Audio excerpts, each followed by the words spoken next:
Moteur.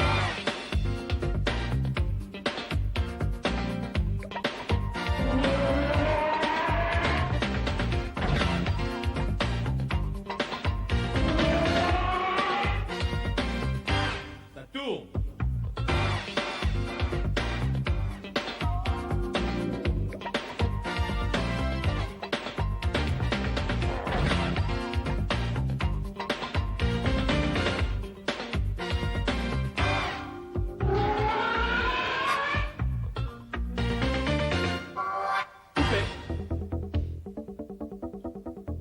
Pour compléter la gamme des véhicules de type 106, une motorisation diesel est maintenant proposée. Sous l'appellation TUD3L1, ce moteur d'une cylindrée de 1360 cm3 développe une puissance de 50 chevaux, soit 36,8 kW à 5000 tours minute, et un couple maxi de 8,3 mètres décanewtons à 2500 tours minute.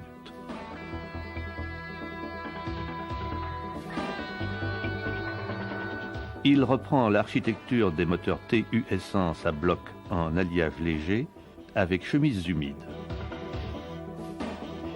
Le vilebrequin est maintenu par 5 paliers directement réalisés dans le carter chapeau. Cependant, ce moteur présente quelques particularités. Pour permettre un meilleur refroidissement et améliorer la résistance aux contraintes imposées par le cycle diesel, les chemises sont renforcées. Leur orientation est repérée par 2 oreilles qui doivent être placées côté pompe à eau.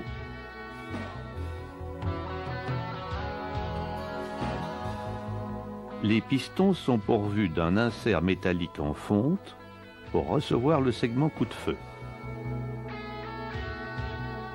Ce segment est revêtu de molybdène afin d'améliorer son glissement sur les parois de chemise.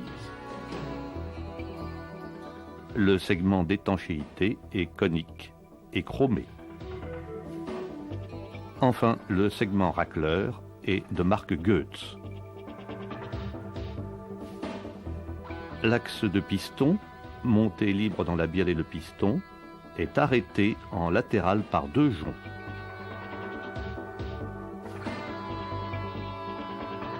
Ce moteur est à chambre de turbulence de type Ricardo Comet et la rectification de la culasse n'est pas possible. L'arbre à cam en tête est entraîné par une courroie crantée et les cames agissent directement sur les pastilles de réglage situées en tête des poussoirs de soupape, contrairement au TU Essence utilisant des culbuteurs. L'arbre à cam est repéré par un losange au niveau du cylindre numéro 2.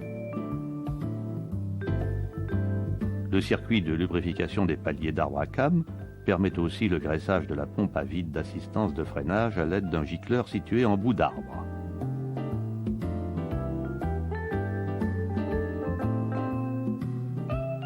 L'air aspiré par la pompe est évacué dans le moteur par un clapet métallique, entraînant un retour de l'huile.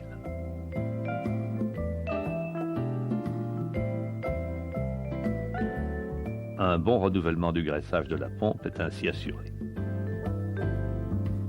Le couvre-culasse est en matériaux composites ainsi que le couvercle du filtre à air.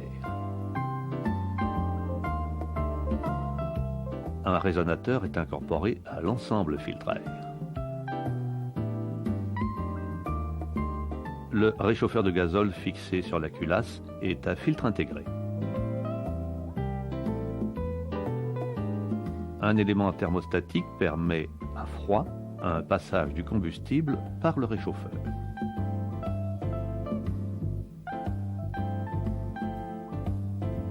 Et à chaud directement vers la cartouche filtrante. Enfin, le circuit de refroidissement est équipé d'un groupe motoventilateur à 2 vitesses.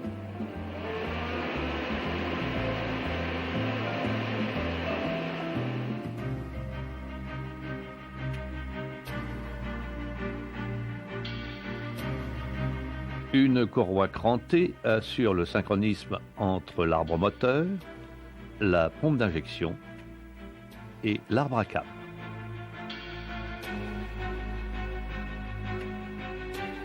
Après dépose de la courroie d'alternateur et de sa poulie d'entraînement, déposez les carters de protection de la courroie de distribution.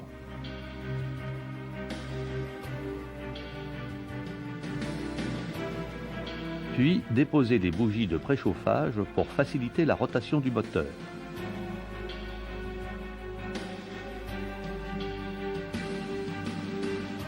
Positionnez le moteur pour introduire les piges dans le volant moteur.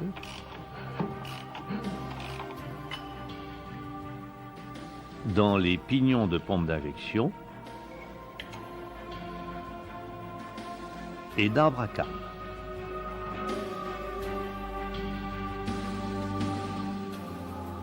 Desserrez l'écrou de blocage du galet tendeur et déposez la courroie.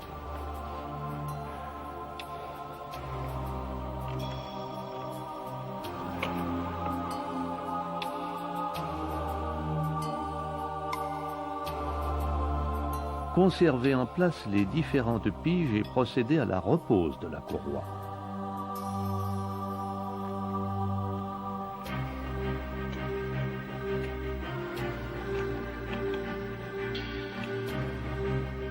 Vérifiez que le fléchage est dans le sens de la marche du moteur.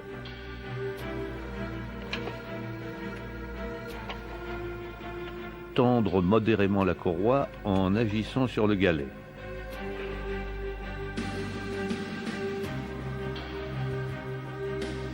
Retirez les piges.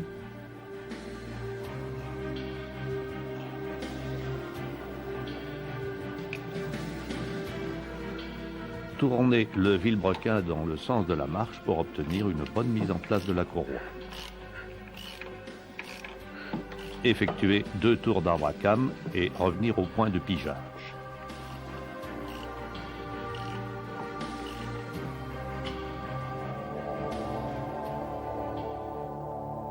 Pour la mise en tension de la courroie, 2 solutions sont possibles.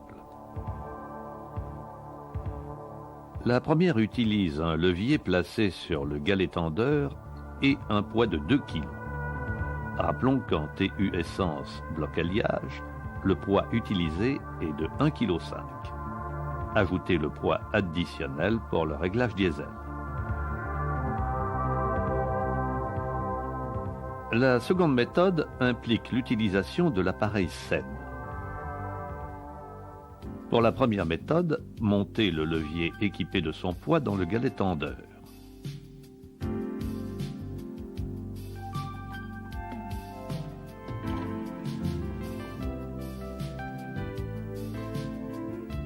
Appliquez une surtension pour préparer la courroie en élasticité.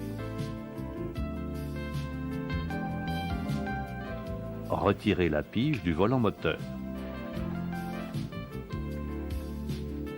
Tournez le vilebrequin dans le sens de la marche pour effectuer un tour d'arbre à cam jusqu'au point de pigeage sans jamais revenir en arrière.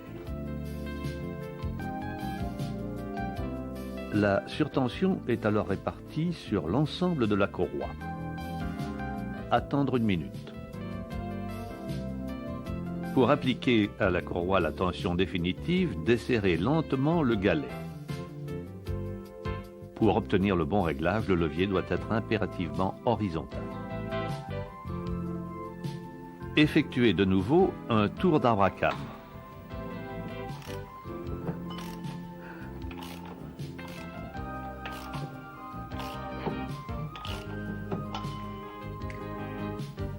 Serrez l'écrou du galet au couple préconisé.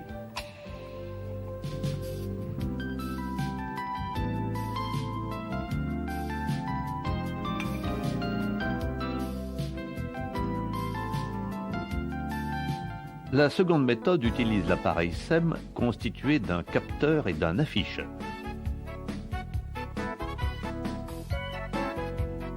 Le moteur étant au point de pigeage, placez le capteur côté brin tendu, le palpeur en appui sur le dos de la courroie. La barrette la plus étroite du capteur doit être placée dans un cran de la courroie. Tournez la vis de serrage jusqu'au déclenchement.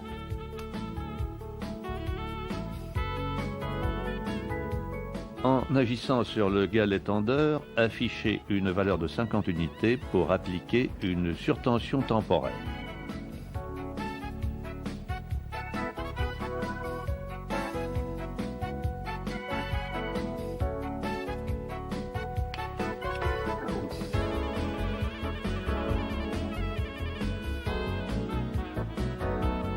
Effectuer un tour d'arbre à cames et revenir au point de pigeage.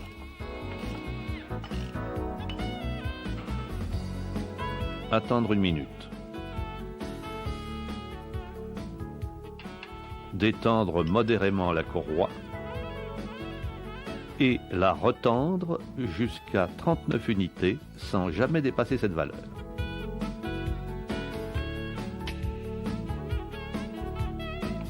Pour contrôler la tension résiduelle, effectuez un tour d'arbre à cames. Adaptez de nouveau l'appareil SEM. La tension lue doit être de 51 unités, plus ou moins 3.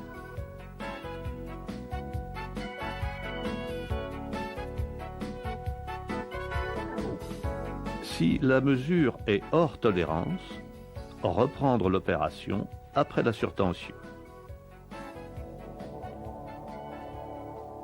Enfin, quelle que soit la méthode utilisée, vérifiez le calage pompe d'injection, arbre à cames et retirez l'ensemble des piges.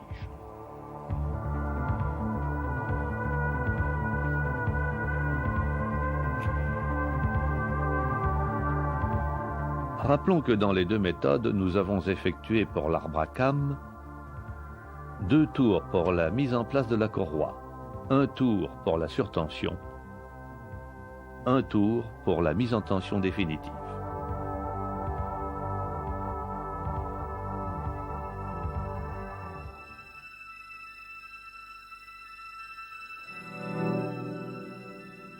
Le calage en statique de la pompe d'injection s'effectue en jouant sur sa position dans son support.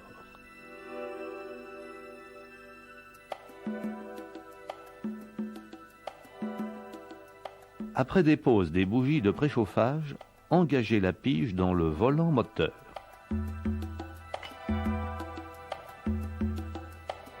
Déposez le bouchon situé sur la partie supérieure de la pompe.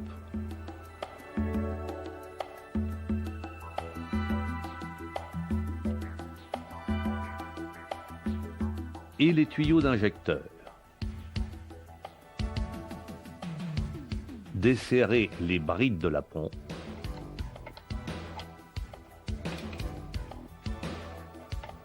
Introduire la pige de mesure qui vient alors en contact avec un galet fixé sur le rotor de la pompe. Basculer la pompe plein retard.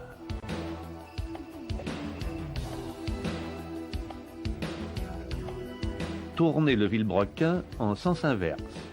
Cette opération libère l'extrémité de la pige. Vérifiez que l'épaulement de la pige vient en appui sur le corps de pompe. Adaptez le basculeur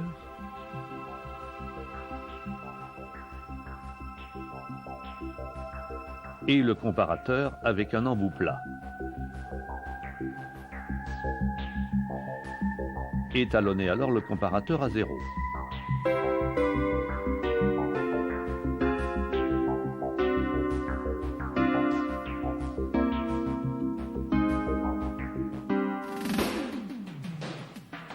Revenir au point de pigeage.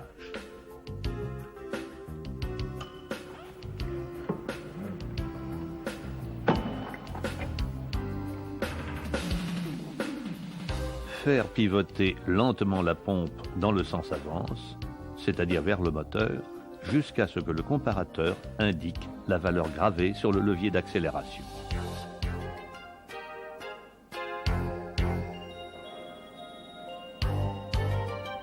Resserrez les bridages de pompe.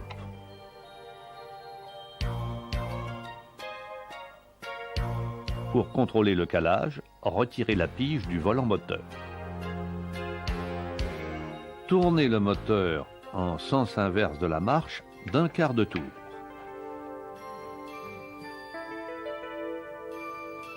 Et revenir au point de pigeage. Vérifiez que la valeur lue entre dans les tolérances.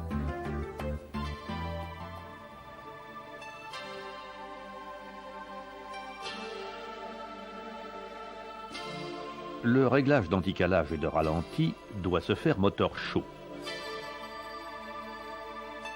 Vérifiez que le système de ralenti accéléré n'agit pas sur le levier de ralenti.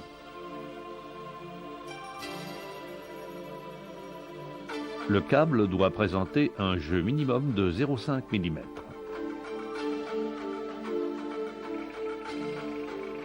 Réglez le régime à 800 tours minute en agissant sur la vis de ralenti.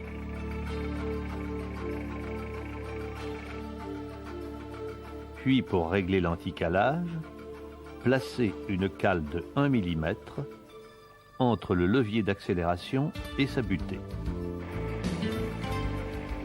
Agir sur la butée anticalage pour obtenir un régime moteur de 1600 tours minute plus ou moins 100.